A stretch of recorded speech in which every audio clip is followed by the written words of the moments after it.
Hello everyone, welcome. আমি জীবন্যাসা crime in বাংলাতে তোমাদের সকলকে স্বাগত জানাই। আজ আমি যে কেসটা নিয়ে আলোচনা করব সেটা হচ্ছে অমরজিৎ সর্দার কেস।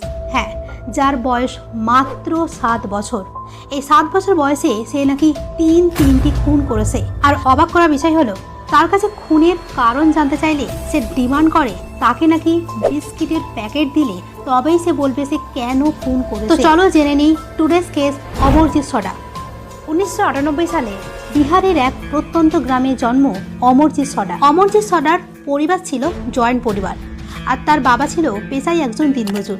অমরজিৎ সর্দার পরিবারে অমরজিৎ সর্দার ছাড়া আরও অনেক বাচ্চারা ছিল, যেগুলো অমরজিৎ সর্দারই বয়সী। অমরজিৎ সর্দার তাদের সঙ্গে বেশ ভালোভাবে খেলাধুলা করত। এইভাবে তারা ধীরে ধীরে বেড়ে ওঠে। ডেট 2006। একদিন হঠাৎই ওই পরিবার থেকে একটা মেয়ে নিখোঁজ হয়ে যায়, অর্থাৎ তাকে খুঁজে পাওয়া যায় না। বিকালে গিয়েছিল অমরজিৎ সর্দার সঙ্গে খেলতে, তারপরে আর ফেরেনি। এই কথাটা শুনে গ্রামের মানুষরা বেশ আতঙ্কিত হয়ে ওঠে। গ্রামের মানুষরা আপ্রাণ চেষ্টা করে বাচ্চাটিকে খুঁজে বের করার। সময় কেটে যায় 2 দিন। হঠাৎ ওই পরিবার থেকে পরিবারের যে মেন সদস্য ছিল তিনি জানিয়ে দেন গোটা গ্রামবাসীকে যে তাদের যে মেয়ে হারিয়ে গেছে তাকে আর খুঁজতে হবে না। কথাটা যখন ওই গ্রামের মানুষরা জানতে পারে তারা একটু অবাক হয়, বাট যেহেতু এটা তাদের পরিবারের ব্যাপার তাই তারা আর কিছু বলেনি। তারপর কেটে যায় বেশ কয়েকটা মাস। ওই পরিবার আগের থেকে অনেক নর্মাল ব্যবহার করে, অর্থাৎ যে যার ডেলি রুটিনে ফিরে আসে। তো এরই মধ্যে ওই পরিবারে আরও একটা নতুন সদস্যের আগমন হয়, অর্থাৎ ওই পরিবারে একটা কন্যা সন্তান জন্মগ্রহণ করে, যে হচ্ছে অমরজিৎ সর্দার বোন। এটা দেখে ওই পরিবার আবারও খুশিতে ভরে ওঠে। এইভাবে সময় কেটে যায় 8 মাস। 8 মাস পর হঠাৎই ওই পরিবারে আরও একটি ঘটনা ঘটে, যেটা সবাইকে চমকে দেওয়ার মতো। অমরজিৎ সর্দার 8 মাসের বোন, তাকে আর খুঁজে পাওয়া যাচ্ছে না। কথাটা আবার গ্রামে ছড়িয়ে পড়ে। গ্রামের মানুষ ভেবে পায় না যে ওই পরিবারে কি হচ্ছে। আর তার চাইতেও বেশি অবাক করা বিষয়, ওই পরিবারে কোনো হেলদোল নেই বাচ্চাটাকে খোঁজার। তারা একেবারে খুব স্বাভাবিক বিহেভ করছে এবং এই ব্যাপারটাকে একেবারে এড়িয়ে যাওয়ার চেষ্টা করছে। তো গ্রামবাসী খুব একটা কিছু বলে না, কারণ এটা তাদের পারিবারিক ব্যাপার। তাই এখনো পর্যন্ত কোনো পুলিশ কেস হয়নি। সময় কেটে যায় এবং সময় চলে আসে 2007। ডেট 2007। তো ওই গ্রামের মানুষগুলো ব্যাপারটা ভুলেই যায়। বাট সময় যখন আসে 2007-এ, সেই সময় আবারও একটা ঘটনা ঘটে। ঘটনা হচ্ছে ওই গ্রামের একটি মেয়ে ছিল যার নাম চুনচুন দেবী। তার মাত্র 6 মাসের শিশু যার নাম খুশবু, তাকে হঠাৎ করে খুঁজে পাওয়া যাচ্ছে না।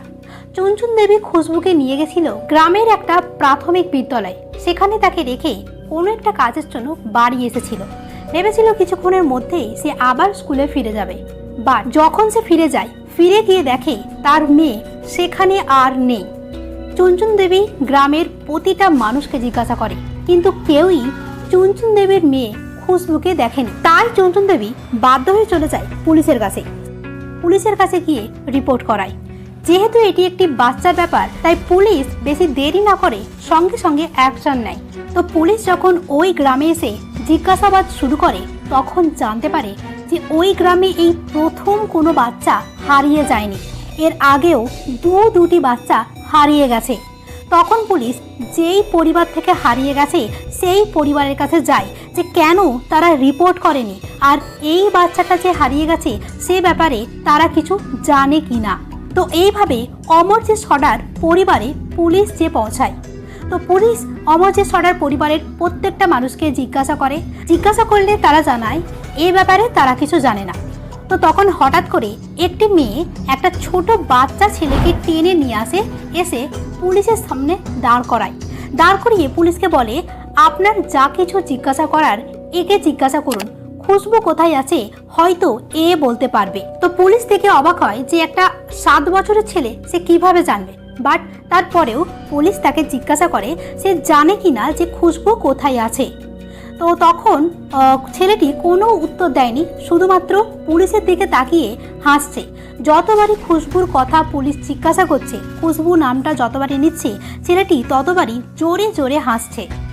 পুলিশ ব্যাপারটা একটু আজব মনে করলেও পরে ভাবে এটা একটা বাচ্চা ছেলে, তাই তার প্রতি না বকে সময় নষ্ট না করে তারা ওখান থেকে চলে যেতে যায়। ঠিক সেই সময় ছেলেটি চেঁচিয়ে পুলিশদের বলে, আমি জানি খুশবু কোথায় আছে, একমাত্র আমিই জানি। তখন পুলিশরা তার কাছে আসে এবং জিজ্ঞাসা করে, বলো খুশবু কোথায় আছে। তখন ছেলেটি বলে, একটা শর্তে বলবো যে খুশবু কোথায় আছে। তখন পুলিশ জিজ্ঞাসা করে, কী শর্তে? তখন ছেলেটি বলে, যদি আমাকে এক্ষুনি 1 প্যাকেট বিস্কুট খেতে দাও তবেই আমি বলবো যে খুশবু কোথায় আছে। কথাটা শুনে পুলিশ একটু অবাক হয়, বাট তারপরে পুলিশ বিস্কুট নিয়ে আসে এবং তাকে খাওয়ায়। তো সঙ্গে সঙ্গে সে পুলিশকে বিস্কুট খেতে খেতে একদম নরমালভাবে বলে, আমার সঙ্গে চলো। তো পুলিশ আর কোনো কিছু না ভেবেই তার সঙ্গে চলতে থাকে এবং তারা হাঁটতে হাঁটতে গিয়ে পৌঁছায় স্কুলের পিছনে একটা ঝোপঝাড়ের মধ্যে। সেখানে একটি গর্ত আছে, সেই গর্তের দিকে হাত বাড়িয়ে দেখায় যে খুশবু সেখানে শুয়ে আছে। কথাটা শুনে সঙ্গে সঙ্গে পুলিশ যায় এবং সেখানে দেখে খুশবুকে মাটি চাপা দিয়ে শুইয়ে রাখা হয়েছে, অর্থাৎ খুশবু আর বেঁচে নেই। তো পুলিশ যখন এটি দেখে ছেলেটির কাছে জানতে চায় যে খুশবুকে কে মেরেছে। তখন ছেলেটি খুব সহজভাবে হাসতে হাসতে বলে সে নিজে হাতে খুশবুকে মেরেছে। যেহেতু সে নিজে মুখে ক্রাইম স্বীকার করেছে তাই তাকে পুলিশ স্টেশনে নিয়ে যায়। সে খুব সহজেই আনন্দের সঙ্গে পুলিশ স্টেশনে চলে যায়। পুলিশ স্টেশনে যাওয়ার পর পুলিশ স্টেশনটাকে ঘুরে ঘুরে ভালো করে দেখতে থাকে।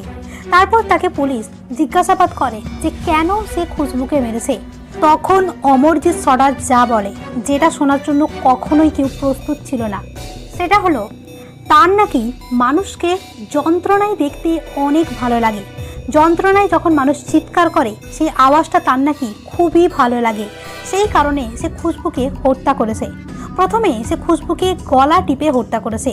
গলা টেপার সময় খুশবু বাঁচার জন্য কাঁদছিল। এই কান্নাটা নাকি তার অনেক ভালো লেগেছে। তারপর যখন সে পুরোপুরিভাবে মারা যায়, মারা যাওয়ার পরে একটা ইট নিয়ে তার মাথাতে জোরে জোরে আঘাত করে। জোরে জোরে আঘাত করার ফলে তার রক্ত বেরিয়ে যায়। আর এই রক্তটা দেখে অমরজিৎ সর্দার ভীষণ আনন্দ হয়।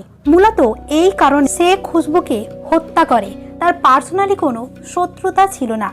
তো এটা জানার পর পুলিশ ভীষণভাবে ভয় পেয়ে যায়। তো তখন পুলিশের মনে পড়ে যে অমরজিৎ সর্দার পরিবার থেকে যে প্রথম 2টো মেয়ে হারিয়ে গিয়েছিল, যাদের রিপোর্ট করা হয়নি, সে সম্পর্কে অমরজিৎ সর্দার কিছু জানে কিনা। উত্তরে অমরজিৎ সর্দার যা বলে সেটা শুনে পুলিশ অনেক অবাক হয়। উত্তরে অমরজিৎ সর্দার বলে যে সে নিজে হাতে তাদের দুজনকে খুন করেছে। এ কথা জানার পর অমরজিৎ সর্দার পরিবারকে ডেকে পাঠানো হয়। তো তাদের সব পরিবার সমেত পুলিশ স্টেশনে আসে। তো পুলিশ জানায় যে অমরজিৎ সর্দার তার 2টো বোনকে হত্যা করেছে।